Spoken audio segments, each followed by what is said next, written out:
So, hi everyone. Welcome to our very first recording for our EWC Everyone Who Code community. I am Lakshmi. I am a friendly expert recruiter dedicated to solving hiring challenges and connecting top talent with companies to help build strong teams.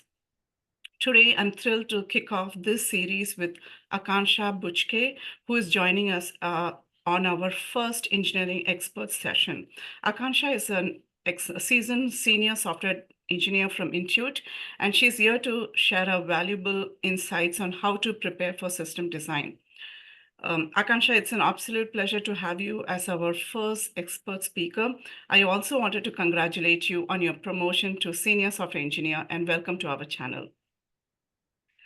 Okay, Yeah, so thank you, Lakshmi. First of all, thank you so much for having me, and thank you for the wishes. Yeah, okay, so today we are going to discuss the crucial subject of system design for tech interviews, which is normally dreaded by engineers, as we all know about it. So I remember screening engineers for SDE2 roles at Amazon way back in 2018 and 2019, where the hiring bar was incredibly high. So I'm very excited to dive into this topic. So Akanksha, let's start with the basics.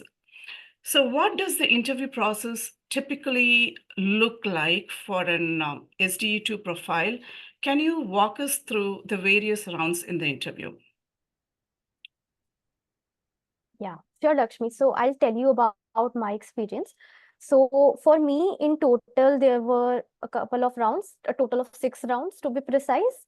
Uh, when I joined Intuit, I was interviewing for SD2 profile. Okay. And now that I have got promoted to senior software engineer, but the interview process that I would be sharing is for SD2 profile, right? So the very first round that most of the tech companies take is an online coding assessment. So I was given an assessment. The assessment had questions around DSA, around object-oriented programming, and some database queries. So all the fundamentals were tested well in that assessment. There were MCQs, there were coding questions. So that is how the first round went. After that, there is the second round, which is known as craft round in Intuit. This is basically the system design round. So in this round, there were a panelist of 4 people. And, I was asked to design a system. And every other design choice that I made, I was being questioned. There were questions one after the other. So this was like for me the toughest round to face, with around 45 minutes to 1 hour of continuous grilling throughout. Yeah, but yeah, that went well. After that, there is first technical round of interview. And in this technical round of interview, again, I was given questions on DSA and on Java. Since I was working on Java, my programming language was Java. That's why I was asked question on Java. Other than that, there can be questions on different languages also, depending on what you are working on. And it's not very much language specific. It's mainly the basic concepts, like again the OOPS, the DBMS things, right? And the core concepts of any language that you're working on. So this is how the first technical interview round went. Second technical interview round, I was asked puzzles and all. It was targeted more towards testing your logical and analytical abilities, your reasoning skills, and all those kind of things. And after this, there was a techno managerial round. So techno managerial round is more of like a behavioral round.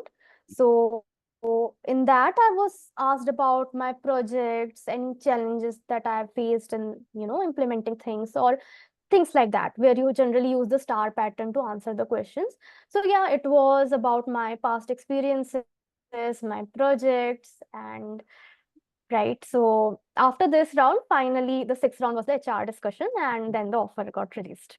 Okay, So yeah. okay. Oh my God. So this is like 6 rigorous rounds, right, for an SDE2. Okay, Yeah, yeah. right. And all Okay. the rounds actually happen Mhm, on the same day. Just the coding mhm. assessment is given prior to you. Once you Okay. clear that, back to Mhm. back, all the rounds will happen on the same day. So it's like Okay. continuous 3 to 4 hours of commitment, and Yeah, yeah. I know. Okay. So this is not really, it's definitely going to be a hectic schedule, like where you have the whole day to yourself, when you're doing an interview, like a loop with 5 to 6 rounds with the team members or the engineering managers or the experts in the team, right? When you're going through. So let's go into system design. So speaking of system design, since SD2 is a mid-level career role, what should candidates expect in this dedicated system design role? What does a system design role look like? If you can explain in detail, yeah. Yeah, sure. So basically, I'll tell you how the round actually goes when you are facing a technical round of interview, which is based on system design. So see, very first thing is you will be asked to design a system. Now, the requirement that is given is very you something like design a chat system, just like WhatsApp maybe. Okay, Mhm, that is all you will get to know. And now it's up to you how you break it down, how you come up with all the requirements, right? And again, it's a continuous discussion happening between you and the interviewer. For example, if we see WhatsApp, what can be the different things that WhatsApp has? Very basic functionality that should be there is to send and receive messages, right?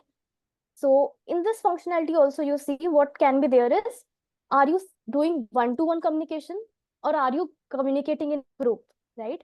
mhm, So that is how you break the requirement. Second thing can be about the read receipts, sent, single tick, deliver, double tick, red, blue tick, mhm, all those kind of things, right? Then you can think about the various formats that are supported. Do you only want mhm, to have conversation in text, or you also want to support videos or audios, right? Then there is notifications. Whenever a new message comes, you should get a pop-up, right? Or something like that. mhm, Notification itself is a big discussion. Let's not go deeper into it. But that's how I'm saying that you have to come up with all the various features that can be built in a system. Okay, to start with. Now, again, see, the round is going to be of around 45 minutes to an hour, right? So there could be n number of things that have to be there in the perfect WhatsApp system, right? But you can't really build it. So you have to discuss this with your interviewer that, see, in this limited amount of time we have, these are the 2 or 3 features, maximum 2 to 3, mhm. that we are going to build and discuss upon in the coming next 45 minutes or whatever time frame, right? So this is the very first step that you have to do, is requirement gathering. Now, once you and your interviewer are in line with the fact that, okay, this is what we will be doing, then comes the second stage. Second stage is more like you come up with the objects based on the requirements that you just curated. So, for example, like I'm talking about WhatsApp, what could be the various entities present? What could be the various actors? The user is going to be one, right? All the properties of the user you will have. Message could be one. So just like that, let's not go a lot in the technical details, but yeah, you have to come across all the entities that will be there in the system. So once again, this will be a discussion, continuous discussion going on between you and the interviewer. So this is the second step. Once you complete this second step, then moving to the third step is where the UML diagrams come into picture. UML diagrams, generally it's the class diagram that you have to create. Now you created the objects, right? Now Mhm. you have to create how these objects are related to each other. So what are the various classes, the data types, the members and their types, the methods that will be present Mhm. there, all these kind of things. Maybe you will be asked to actually create that diagram and create those relationships, how everything is going to be. This is where you will be questioned for the most of the part of the interview, right? So do it very nicely, very thoroughly, read more Yeah. about it, practice more about it. So yeah, after this third step is completed, then comes your API design. So Mhm. in API design, when we say API design, it's like how your API is going to look like, what you are going to take as the input, how the output will look like, how you're going to name it. All those things you have to take care of when you are talking about the get API, post API, all the different type of CRUD operations that you will be performing, the APIs that would be exposed to the user. So that is what you discuss in the fourth stage of the process. Okay, Yeah. so thanks for going a really deep dive into system design and making it so easy and simple for our EWC community. So now when you mentioned about APIs and API design, how are candidates also expected to code in this round? Right, right. That's a question a lot in your mind. So see, See, it's a total discussion, okay? So you may necessarily not be asked to code because the Mhm. time is limited. The entire Okay. discussion itself is going to take a lot of time. But the only thing is, when you are writing the API, you might be asked the pseudocode, like what Mhm. exactly will be the logic here. You might not have to code it properly with all the syntax and stuff. But the only thing is, maybe the pseudocode you would be asked, okay? So yeah, that is how the LLD part of the round goes, the low level design part. And then you move on to HLD things, where you talk more about the availability, scalability, if it's a database based system, then why a particular type of system, why MySQL, why NoSQL, questions like that, any communication mechanism that you're using, synchronous, asynchronous. So mainly the high level design level questions, right? But yeah, that is how more or less the round is going to look like, if you see it. Okay, okay. Great to know. So, thank you for sharing your insights and the way you had your interview with Intuit, your experience with them. So, could you share us some resources? Do you know, like, if we can follow, like, engineers can follow while prepping for system design interviews? What is included in the prepping for a system design interview so that they can crack it successfully? So, any resources, what would you recommend? Mhm. Right. So yeah, what I would tell you how I prepared or the resources I refer to. So like I am more into reading stuff, right? Mm-hmm. So I prefer books or articles more. But yeah, I'll tell more both the type of resources, the video resources and the books and all that I referred. So the very first resource that I used was a book called The System Design Interview by Alex. Mm-hmm. Um, After that, if you want to watch videos or stuff, so there is a YouTube channel by Gaurav Sen, Okay. so in which LLD, HLD, both the things are covered. Mm-hmm. So that is one channel. The third book I read was, it was more about the head first design patterns and stuff, which are also important to actually do the designing part. So yeah, I think the solid principles and the design patterns is something you need to know as a prerequisite before going into LLD, low level design, or HLD, high level design. So yeah, for that, this book will help you a lot. Okay, So yeah. okay, okay, awesome. So, yeah, for the audience, I'll be definitely adding those resources as mentioned by Akanksha when I'm uploading this on our page as well as on YouTube.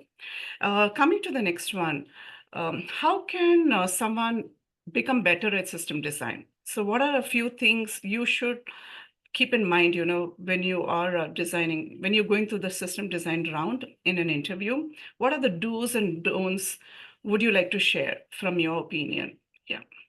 Hmm. Right, right. This is also very important. See, like I said, system design interview round is not meant for judging your coding skills, Mm. as you would see. Like a lot of people think that, okay, I have to, maybe I'm given a system, I have to just start writing the code. That's not how it works.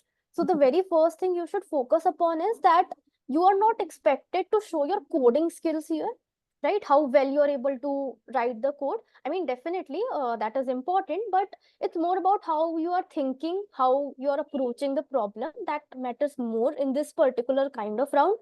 So this eventually leads me to second point, that keep on communicating. Don't just assume things. When I said you have to do the requirement gathering part, the very first part, don't assume that it is going to be like this, right? Like I said, that it is going to be one-on-one communication or it is going to be in a group. Ask that, right? Don't just assume things that, okay, because it happens like that in the real world, so I have to do it like this only. Be very clear with your thoughts, and Mhm. keep on asking questions unless and until you are not sure of anything, anything. So it's very much important to communicate in this round, because that is how the round or the discussion is supposed to happen. And on the technical level, the third point I will say is, like I mentioned before, that be thorough with your solid principles, be Mhm. good with your design patterns, and do a lot of practice. Because when you have to actually create that class diagram, or if you have to visualize, have a practice. Otherwise, if you just go directly for the very first time and face it, it might Mhm. not go as well as you would expect it to be. So a lot of practice is needed. Just practice some small systems, practice Zomato, Uber, or, WhatsApp, UPIs, things like that. Okay, you can practice them, uh, so that you at least have some idea how things work beforehand, before you're actually facing such a, and yeah, I think should be good to go. Okay, awesome, awesome. Thank you, for making it so simple, but with the system design approach by you, Akanksha. So I have a few key takeaways that I could come up with, and I'm sure it should be hopefully what you did mention now. So what I could make out from the discussion today, so the audience can make a note of it, is of course to master the core concepts, understand key principles like the requirements, the scalability, API design, and database architecture. The secondly would be definitely problem solving and communicating clearly.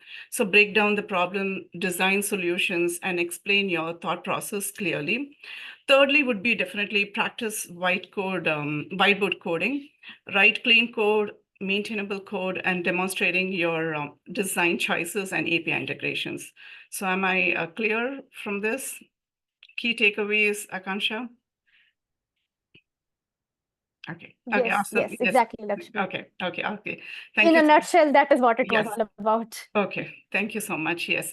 So I think we have come to the end of our session today. So if for anyone, to the audience, for anyone who is looking to dive deeper into system design, Akanksha shares a lot of valuable content on LinkedIn, where she's focusing on tech, DSA, that is data structures and algorithms, system design, and Java, and will be available to help out, and provide any guidance if needed, like for a personal mentorship or a one-on-one discussion.